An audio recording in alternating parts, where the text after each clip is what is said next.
Qatar's foreign minister responded less than 24 hours after some Gulf nations triggered the biggest diplomatic crisis in the region in years.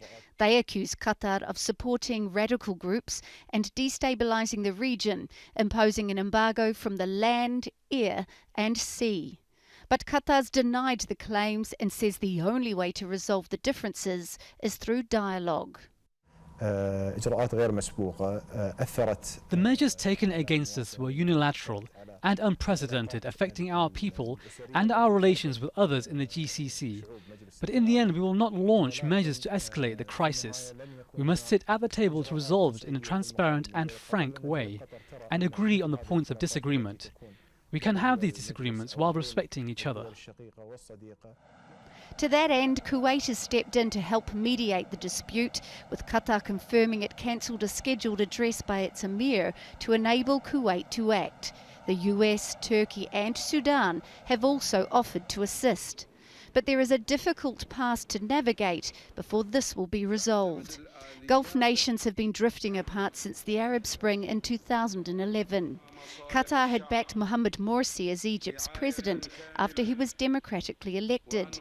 But Saudi Arabia, the UAE and Bahrain all supported the military coup in Egypt in 2013 that removed Morsi from power, something Qatar denounced.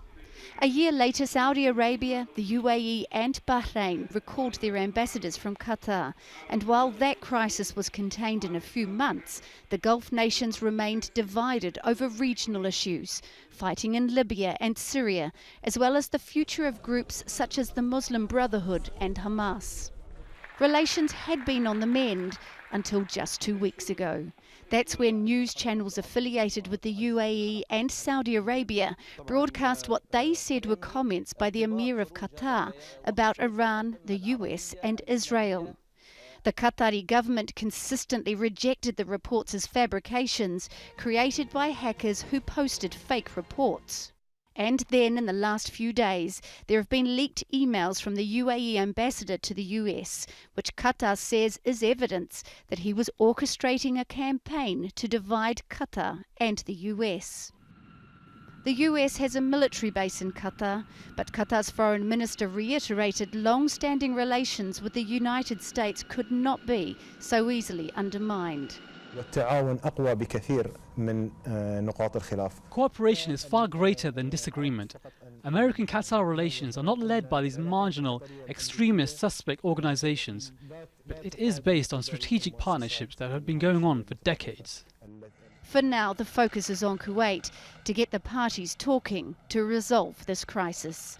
Moreana, Al Jazeera.